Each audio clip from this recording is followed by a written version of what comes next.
नमस्कार, मैं हूं आपके साथ मयंक। देखिए, आज 7 मार्च है और जंग का 8वां दिन है और पिछले 24 घंटे में ईरान की ओर से इजराइल पर हुआ है अब तक का सबसे बड़ा हमला।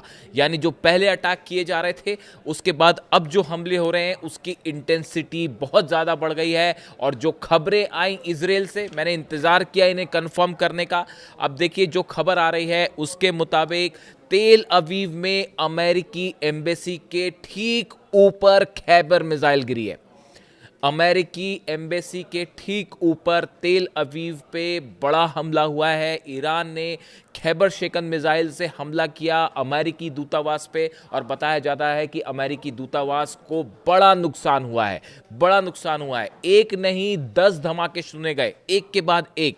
जो अमेरिकी दूतावास की बिल्डिंग है उस पर 10 धमाके सुने गए और जिसमें बताया ये जा रहा है कि ये खैबर मिसाइल से हमला किया गया था और उसमें क्लस्टर बॉम्ब्स लगे हुए थे। यानी कि एक मिसाइल में कई वॉरहेड्स और कई धमाके और 10 से ज़्यादा धमाके हुए। देखिए, ये जो नया ट्रेंड हम देख रहे हैं पिछले 2-3 दिनों के अंदर जो हमले हुए ईरान की तरफ से, उसमें क्लस्टर बॉम्ब्स का भी इस्तेमाल किया जा रहा है। यानी एक आपने आसमान में जो तस्वीरें देखी होंगी कि एक मिसाइल दिख रही है, उसके आसपास कई रोशनियां दिखती हैं, ये क्लस्टर बॉम्ब्स हैं और एक ऐसी तकनीक जिससे बड़ा नुकसान हो रहा है इजराइल में। देखिए, क्लस्टर बॉम्ब से एक ओरिजिनल जो मिसाइल है वो तो उसका तो इम्पैक्ट है ही है, लेकिन उसके साथ जो अलग अलग उसमें वॉरहेड्स लगे हैं, बताया जा रहा है कि 10 से 12 वॉरहेड्स हर मिसाइल के ऊपर लगे होते हैं और जब इनसे हमला होता है ये कई आसपास के बड़े इलाके में फैलते हैं और सब के सब फटते हैं। इनको इंटरसेप्शन भी मुश्किल हो रहा है इनका, क्योंकि आप किसको इंटरसेप्ट करेंगे? एक साथ कई सारे अगर प्रोजेक्टाइल्स आ रहे हैं तो उन्हें रोकना मुश्किल हो जा रहा है।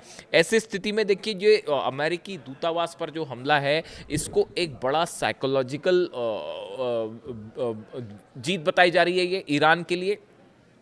सिर्फ अगर हम सिर्फ दूतावासों की बात करें तो अब तक 5 देशों के एम्बेसीज पर ईरान के सीधे हमले हो चुके हैं। अगर हम इजराइल में बात करें, तेल अवीव पर जो हमला हुआ, अगर हम इसको पहला मान के चलें तो इसके अलावा अगर आप देखें 5 जो अलग अलग जगह जहां पे हमले हुए, रियाद में हमला हुआ, ड्रोन स्ट्राइक हुई, शाहिद 136 ड्रोन रियाद में अमेरिकन एम्बेसी के ऊपर गिरा। बहरीन में मनामा में सीधा स्ट्राइक हुई, लेकिन ये स्ट्राइक बताया जा रहा है कि मिसाइल स्ट्राइक थी, ड्रोन स्ट्राइक नहीं थी। इसके अलावा आप दोहा में देखें, दोहा में जो है, कतर में दोहा में जो है वहाँ पे 136 शाहिद ड्रोन से स्ट्राइक हुई। इसके अलावा कुवैत में मिसाइल अटैक हुआ। इस तरह से आप देखें कि 5 अमेरिकन एम्बेसीज जो हैं वो अब तक ईरान के निशाने पे आ चुकी है और उसमें जो सबसे बड़ी तबाही हुई है, सबसे बड़ा हमला जो है वो तेल अवीव में माना जा रहा है कि अमेरिकन एम्बेसी के ऊपर हुआ। इसके साथ दूसरी बड़ी हमले की खबर इजराइल से आ रही है। इजराइल में बेन गुरियन एयरपोर्ट पर रनवे के ऊपर मिसाइल गिरी है, खैबर मिसाइल गिरी है। देखिए, ये बेन गुरियन एयरपोर्ट हमेशा से टारगेट रहा है। खास तौर पर आपने देखा होगा हुतीज की तरफ से जो हमले होते थे उसमें जो हाइपरसोनिक मिसाइल्स फायर की जाती थी, बैलिस्टिक मिसाइल फायर की जाती थी, उनका निशाना बेन गुरियन एयरपोर्ट होता था। आप देखिए, तेहरान में जिस तरह से एयरपोर्ट्स को निशाना बनाया गया, मेहराबाद पोर्ट को जिस तरह से हमले हुए, उसके बाद सीधा अटैक ईरान ने बदला लेते हुए तेल अवीव में बेन गुरियन एयरपोर्ट पर अटैक किया। यहां पे कई फाइटर जेट्स खड़े हुए थे, उसके बीच में मिसाइल गिरी है, रनवे पर मिसाइल गिरी है, जिसके बाद बताया जा रहा है कि बेन गुरियन एयरपोर्ट जो है वहां से टेक ऑफ करना मुश्किल हो गया है फाइटर जेट्स के लिए। अब ये कैसे आसपास से जहां से भी टेक ऑफ हो, बट बेन गुरियन एयरपोर्ट को खासा नुकसान पहुंचा है। इसके अलावा हम इजराइल के नुकसान की बात करें, मैं इस पर लगातार अपडेट दे रहा हूं। जो खबरें आ रही हैं उसके मुताबिक बहुत बड़ा नुकसान इजराइल में 1500 के आसपास इमारतें ऐसी हैं जिनको नुकसान पहुंचा है। यानी आप सोचिए कितने बड़े पैमाने पर हमले हुए हैं। हाइफा में, तेल अवीव में, अशदोद में, अशक्लोन में, ये वो शहर हैं जहां पर सीधा अटैक हो रहा है और ड्रोन से अटैक हो रहे हैं, मिसाइल से अटैक हो रहे हैं। और जिन मिसाइल्स का इस्तेमाल हुआ उसमें खैबर मिसाइल ने सबसे ज़्यादा नुकसान पहुंचाया है। इसके अलावा आप देखिए पिछले 48 घंटे में जो स्ट्रेटजी है ईरान की, उसमें एक बड़ा परिवर्तन देखने को मिल रहा है। पहले ये देखा जा रहा था कि ड्रोन से ज़्यादा स्ट्राइक्स हो रही थी। ईरान के जो ड्रोन्स हैं, खासकर शाहिद 136 ड्रोन है, इसके ज़्यादा नुकसान जो है वो ड्रोन से हो रहा था।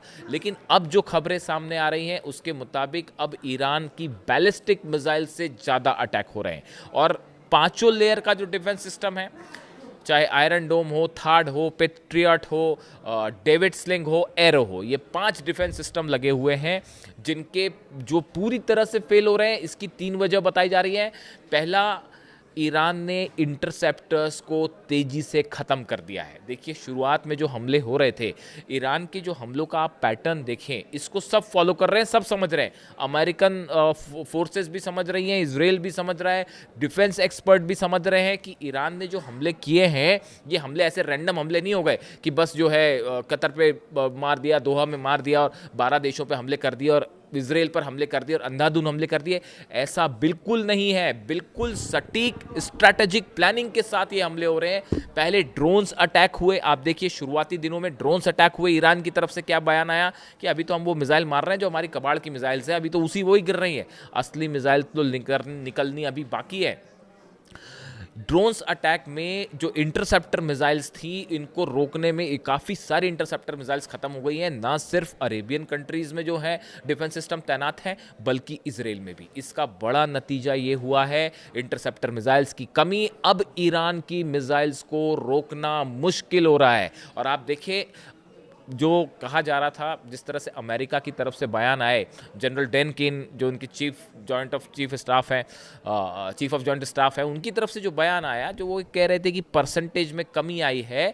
ये परसेंटेज में जो कमी आई वो इसलिए नहीं आ गई कि मिसाइल्स ख़त्म हो रही हैं, ये एक बड़ा स्ट्रैटेजी थी। पहले ड्रोन्स अटैक हुए, डिफेंस लेयर को कमज़ोर किया गया। आप देखें जहाँ जहाँ हमले हुए हैं वो कहाँ कहाँ पे हमले हुए, डिफेंस जो है अमेरिका का और इसराइल का, इसको निशाना बनाया गया। अब उसके बाद मिसाइल्स अटैक हो रहे हैं। जब डिफेंस कमजोर है तो अब निशाना सटीक लगा के हमले हो रहे हैं, जिससे कि बड़ा स्ट्रैटेजिक नुकसान हो रहा है। आप देखें पहले जिस तरह से खबरें आ रही थी उसमें और अब जो नुकसान की खबरें हैं, अब बड़े ठिकानों पर हमले हो रहे हैं। खबरें कैसी आ रही हैं कि दूतावास जो है वो तबाह हो गया। खबरें आ रही हैं बेन गुरियन एयरपोर्ट पर जो है वो मिसाइल गिरी है। खबर आ रही है कि कतर में जो रडार सिस्टम था उसके ऊपर मिसाइल गिरी है, उस पर नुकसान हुआ है।